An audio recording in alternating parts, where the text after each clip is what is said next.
História de vida, direito de antena,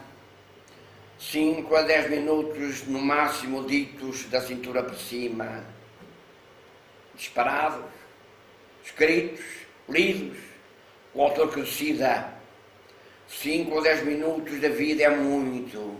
é pouco, é tudo, é nada, uma migalha de pão ou uma gotinha de chuva, uma mensagem, um apelo, merece em ordem escrita, lida e assinada, isenta de malabarismos retóricos, ou sim ou sopas. No meu caso, já lá vão 76 anos da vida e a severo mesmo chegar aos 104 anos, contando ser eterno enquanto viver, para em parceria convosco vencermos a crise nacional e global, anterior, atual e posterior que estamos vivendo e que não queremos viver. Com o meu pequenino exemplo, sinto-me confortável, considerando que valeu a pena e que tudo vale a pena se a alma não é pequena. Não só a do Fernando Pessoa, mas até mesmo um medinha do nada que é muito, a alma de um pobre malpiqueiro da nossa querida vila, que é a vida de Castelo da Vida. Vamos então ao que mais nos interessa, contando pequena história de um revolucionário caseiro, arruaceiro. Nasci em Coimbra, na Cruz de Celas, em 26 de julho de 1930, fui educado com um sobrado e telhado carinho da minha mãe, onde vivência e convivência, se bem me lembro, meu pai, foram sempre apanagem familiar. Era eu pequenino, tinha então 2 anitos muito frágeis, com a força de uma pedrinha de sal nas brasas, que me ia levando desta para pior, numa desinteria de morte. Safei-me, no entanto, e daí em diante passei a ter um grande amor à vida, guiado pela minha mãe, que me educou duplamente na cartilha maternal do João de Deus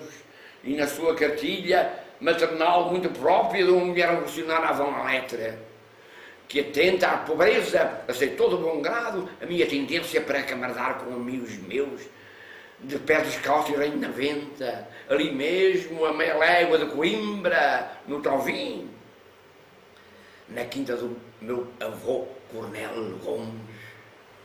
A misériazinha daqueles meninos era tanta que depressa me tornei menino revolucionário. Primeiro, aprendi a andar de pé descalço para poder jogar à bola com os meus amigos.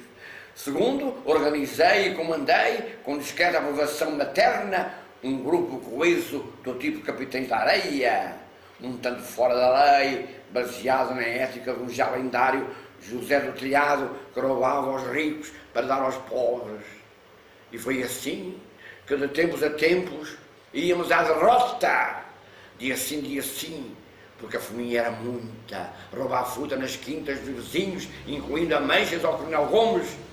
que por vezes nos enxutavam pedras, mas que num justo modo fechavam olhos, certa conivência de minha culpa. E como o tempo de antena aperta, terceiro, são o período revolucionário de infância, dizendo-vos, pronto, aqui está como era. Eu, veneno lá da casa, em contraste com meu irmão Jorge, contra veneno, mais velho e ajuizado, que me dava conselhos num abrandar de ímpetos, com frequentes repreensões. E foi assim, muito ecologicamente, que me tornei revolucionário controlado no limite da decência. E que muito cedo, pelos 15, 16 anos, me iniciei na política, aderindo como fundador do Mundo Juvenil de Coimbra, Movimento da Unidade Democrática, colando cartazes de propaganda subversiva nos postos elétricos, até que um dia, por um triz, não fui preso quando distribuía panfletos ditos subversivos aos alunos e professores do colégio Alexandre Rolano, ali mesmo, Paredes Meias, das barbas da PIDGS. Que horror! Etc. E daí, mais tarde, não me ser difícil aderir de imediato ao movimento das Forças Armadas, quando o capitão tenente regressei da Guiné em meados de agosto de 74, fascinado pela Revolução.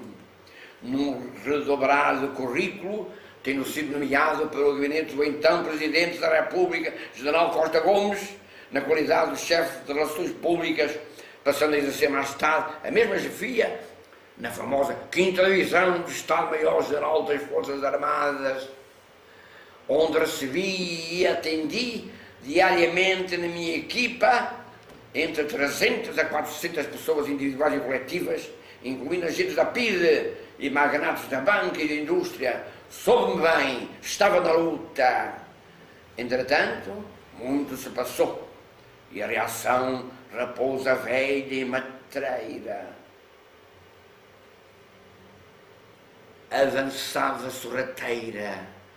maioria silenciosa, de grau a degrau, até que na manhã de 11 de março de 75, data da ação de fuga monocular do general Sepínola para a Espanha, reuniu de emergência na Escola Naval o governo do primeiro-ministro Vasco Gonçalves, travando a fundo o golpe, contando com gente valente do MFA, incluindo-me, claro e moreno, alinhado pela esquerda para filar, com o coração aqui, sempre à esquerda, bem afinado num face a face com o nosso general, camarada Vasco, afoito e atento à causa pública, homem bom que sempre apreciamos, profundamente humano e generoso, convívio companheiro, verdade fraterna, ao serviço dos portugueses e do mundo, hoje ainda infelizmente utópica, mas teimosa e exigente, que assim nos manteve unidos, íntegros, nobres, ingênuos, ouso afirmar, crentes na possibilidade de um comunismo puro, livre socialismo no sentido do universo e responsável no termo, sem humilhados nem ofendidos. A exemplo de um Cristo que expulsou os vendilhões do templo, acreditando ele apenas o homem, camarada Vasco Gonçalves, e eu apenas o homem, camarada Manuel Nemésio, que o país iria finalmente entrar na linha e que o bom povo português nunca mais seria expulso, nunca mais seria explorado, porque nos parecia ser igualmente possível expulsar, esses sim, os grandes senhores vendilhões da banca, donos absolutos de múltiplos e gananciosos monopólios neoliberais, detentores de escandalosos paraísos fiscais, esquecendo-se que um dia serão expulsos do paraíso, que condenará todos aqueles que não o merecerem. A exemplo de um Antão que, desobedecendo à lei, foi irremediavelmente expulso, lixando-nos a todos. Basta de ladroagem, minha gente, que Deus nos acuda com um novíssimo Adão redimido de pecados. Daí ter Vasco Gonçalves, camarada Vasco, nacionalizado a banca e ordenado a luta, a grande luta, para uma verdadeira e justa reforma agrária. Dois sonhos depressa interrompidos e abalados com o regresso ao poder dos vendilhões, arautos salvadores da pátria do 25 de novembro, num dito e num feito, quedando-se antes e sempre, ignorando o perigo, participo ausente, sem antes nem depois, 24 de abril sempre, encarcerando-nos a todos e ao bom povo português, que também tem culpas no cartório, tornando-se futebolista de bancada, com televisão à vista, num caldo verde centrista e sem crista, de 30 e tal anos de apatia, azedo, intragável, e hoje e agora, com enjoos de um PSD arrumado sem arena em beira e de um PS de poleiro centrão de direita com varanda e terraço ocupando todo o espaço. Uma Manela Alegre que o diga, perigo iminente de um regresso ao 24 de abril e ao 28 de maio. Assim não, meus senhores. Para já, com abraços e pontapés, estou nas tintas ou nas meias tintas para a vossa política e atenho-me mais à minha, asilando-me 25 de abril sempre na Santa Casa da Misericórdia, ressurgindo-me sempre, repito, como um cão de fila, quando o caso me entenda apresentando o currículo, pedindo deferimento. Currículo a favor da Santa Casa da Misericórdia. Manuel Monjardim de Azevedo Gomes Nemésio, o homem, o fora da lei, o anarquista puro, o que está nas tintas para os intelectuais de carreira, o amigo dos pobres e da vida, o homem da rua, o sem-abrigo, o salteador de bancos de jardim, o poeta louco, que paga os seus impostos, o demente com juízo, que os juízes elegem, o não me chateis, o pedreiro livre, o arrumador de carros, o homem subversivo, voluntariamente subversivo, o ladrão que rouba pão nas padarias, o mata-fome, o que atira fora o reino e não arrecada,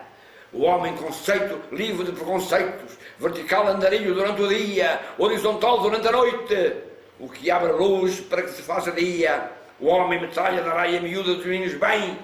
o sem papas na língua, o fome de fartura, o homem avante toda a força contra a canalha, o navio pirata aprovado à fama do que via na rede, o homem eterno enquanto viver, atirado ao mar quando morrer, o lembrado da família, o amigo das mulheres da vida, dos inimigos, a quem perdoou os meus pecados,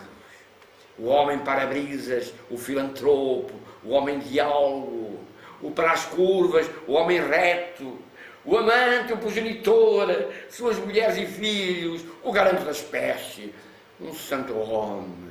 um homem bom, um perdoai-me, Senhor Deus, pecados meus, que se está a acabar o tempo de antena, pedindo a todos, minha gente, que paguem os vossos impostos e que ponham apenas um tostão no meu